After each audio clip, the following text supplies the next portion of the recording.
And what? Wow, we're very close to 300. I know. Yeah. Wow, okay. Yeah. All right, so this episode is 5 key skills of the DIY Rockstar, and this one was inspired by Creative Juice Podcast. Their episode is 278. They talked about social media content, but we'll dig into all of that as we progress. And so the first question that you probably want to ask is, What? what does it mean to be a DIY rockstar. yeah, I love it. All right, so DIY Rockstar is, we talked about last episode that it's not just about completing your art, because that is the first major step. Don't get us wrong, that's a super major step. However, if you want it to live in the world outside of your basement, your bedroom, outside of your head, you're going to probably need to do some of these things in order to reach people.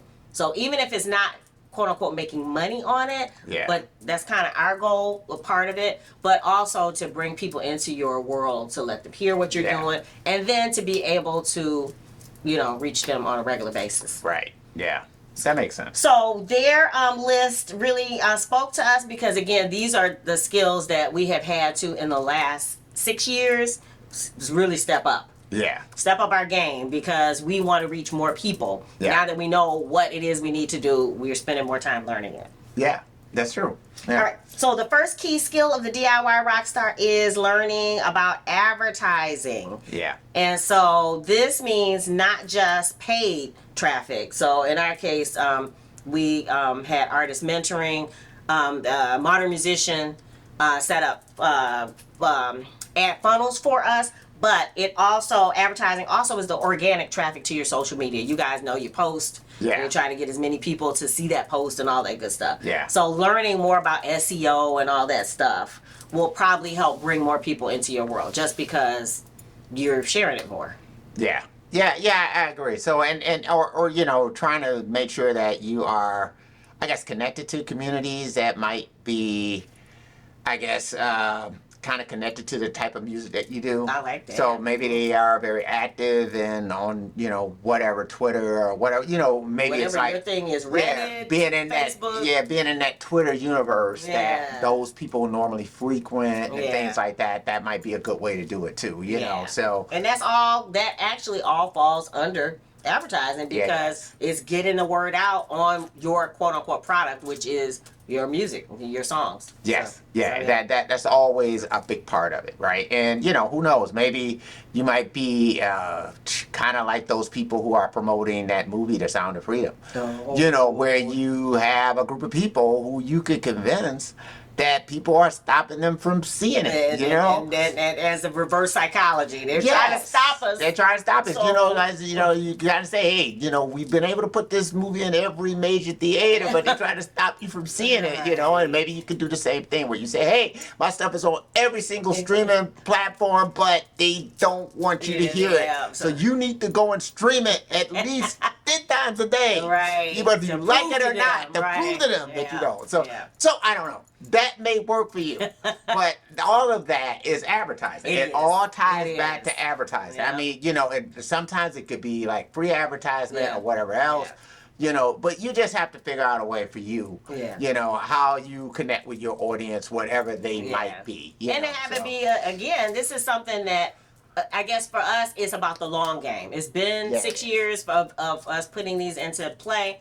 And when we started, we had nothing. And so it has been about the every, just keep doing it. It is. And always remember, too, music is, I keep going back, is a cultural connection. So, normally I know, based on what's on television, I could tell the kind of show that's on television based on the commercials I'm seeing. Okay. So meaning that if I'm watching, if I'm seeing like a bunch of beer commercials, I'm seeing a bunch of commercials about, big Ram trucks and that kind of stuff, I know I'm watching some type of sporting event. I know that if I'm seeing a whole bunch of stuff that's geared towards elderly people, all the rest of the stuff, I'm watching something during the middle of the day, during the week. That's more or less, something that most people who are over the age of 65 get into. So I mean, so again, they are trying to hit those people who they know that these things will resonate with. And you have to take the same Kind of try to figure philosophy, it out. Yeah. you know, with and it your takes music. time to figure that out, and that's part of learning more about advertising. Yeah, I love it. All right, so the second key skill for the DIY rockstar is email marketing. And what I mean is setting up your email list, attracting people to join, and then sending out communications on a regular basis. Yeah. This is something, again, is in our journey that as you advertise and as you gather people in, you want to make sure that if they say, I want to hear more from you, that you don't just leave to say, hey, well, that's great. And I guess I'm thinking about the fact that we had people on mp3.com way long time ago, decades ago. And then, of course, we had our one huge fan in London. Yeah. And it has been decades, but we did not have him on, neither one of them, on email list. Yeah. Right. Yeah. And so there was, and a couple people on Bandcamp. So there was no way to constantly let them know when things were out. Yeah. Or just to check in with them and, just do the relationship building. Yeah. And I'm saying that now that has been a regular practice. And actually now for our BPJ funnel, it's been 21 months. So it's almost going on 2 years of sending a monthly newsletter. Yeah. Yeah. So, and if you want to be a part of that, Street Team link is going to be below. Yeah. But yeah, that's something ongoing learning has to happen, and long-standing engagement with email marketing. I can't dismiss it. That's true. Even when I want to, even when I'm like, I don't know what to write in the thing this time. I got to sit down and figure out something. And understand too, people, those mysterious they out there, they don't want you guys to subscribe. They don't want you guys to like our video. The best way to get back is to subscribe and like the videos. And I love it. The last thing they want you to do is listen to them. Oh, man. That's the last thing they want you to do. And You go out and listen. I know. That's why we put the links. Fight the power. Go out and listen to the music.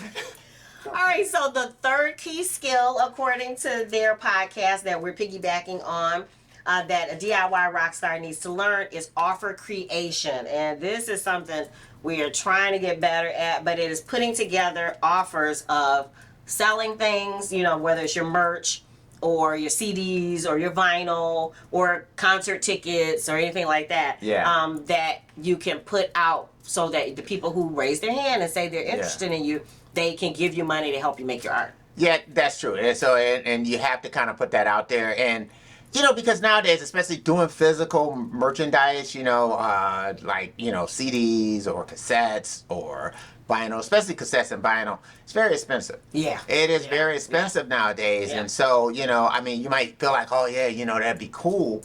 But you want to make sure that you have a way to pay for that. Yeah. Because it is... it is not an easy undertaking, and I think, there's been a vinyl shortage going on for a long time. Yeah. And then, depending on the quality of the vinyl, Yes. So oh my goodness, some record players can't even play some of the cheaper vinyls. They cannot. That people are pumping out. So again, learning more about that whole process, what you're offering people, how you offer them, how often you offer them. And I know that, again, that's something we're going to try to get better at. It's completely different than what it used to be like for us like 30 years ago. When we had vinyl done 30 years ago, I'm not saying it wasn't like costly, but at that time, I think vinyl might have been less expensive than doing CDs.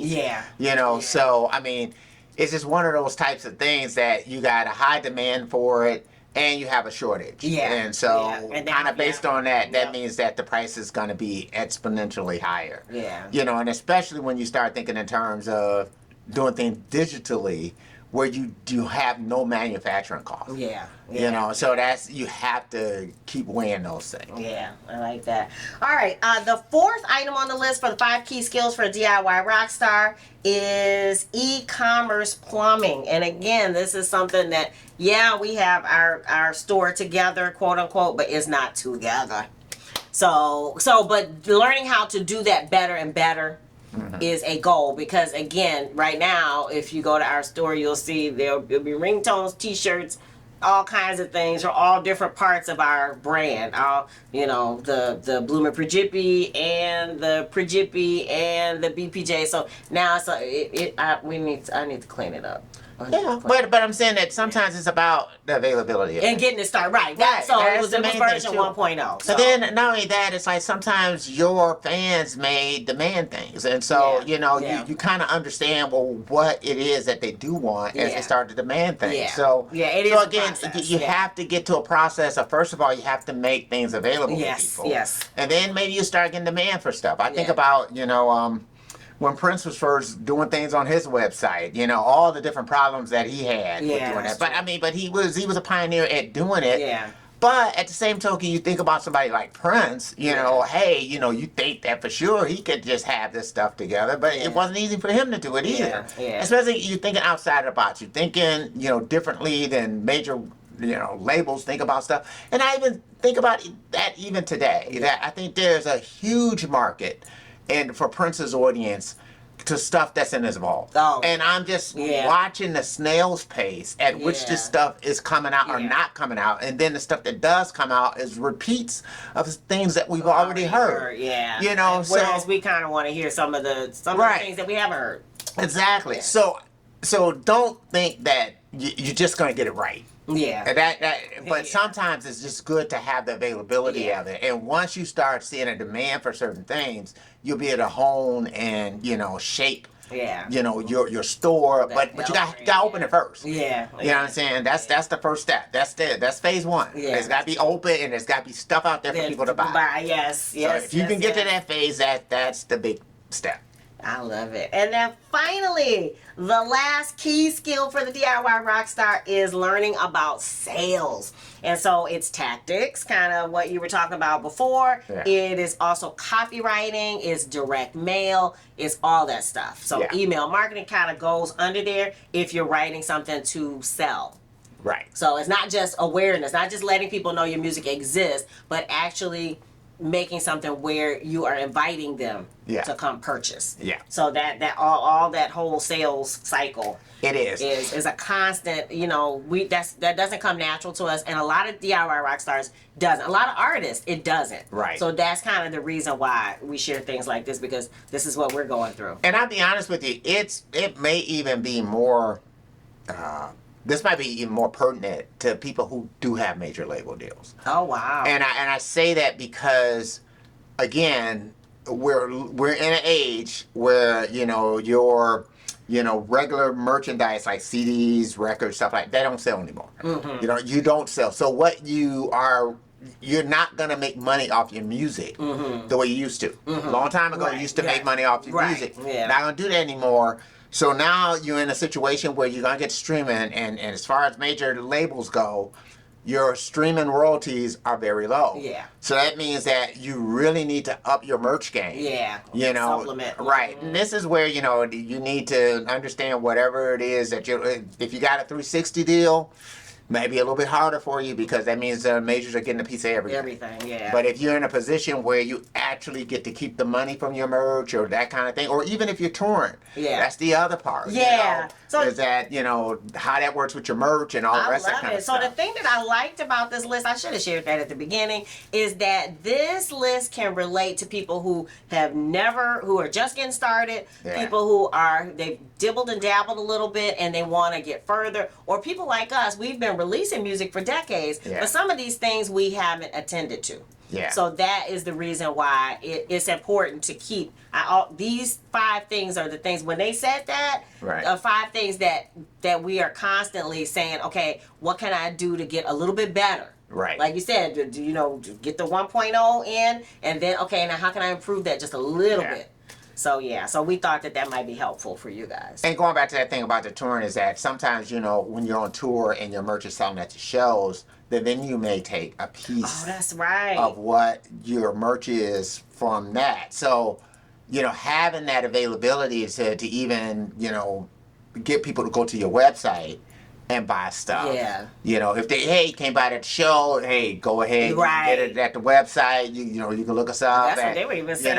At Entrepreneur, one of their episodes, they were talking about a week after the concert, then maybe people were with friends. Yeah. Maybe they spent all their money to get in the show. So, Right. so if you have them on an email list or you have them on social media, Exactly. send out a thing saying, hey, and you were there, 20% off for the next week. Yeah, to go buy get the merch and that kind of stuff. Yeah. And it actually, you might actually make more money that way than what you would have made if you had sold it at the show. Yeah. Just because different people, like, who knows, whoever your tour manager is, whoever is running the venue, whatever, there might be a lot of people who got a piece in what you're selling out on the road. Yeah. But the stuff that you're selling from your website, nobody's getting a piece of it. Yeah. You know, or maybe there's just a small piece that you're sharing with your record label, whatever. Yeah. You know, so there are upsides to that part of it too. So I think wherever you're at, you know, touring, not touring, whatever, you know, it still helps to have that. I love it. And it applies to any genre. So that's the Yeah. thing we love too.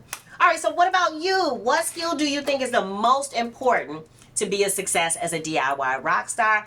Make sure you leave it in the comments below. And what else? And we're going to be doing another live stream. It's going to be on July 28th, 7 p.m. Eastern Time. It's going to be all right. It's the song that we will be premiering the video. Yes. And the single.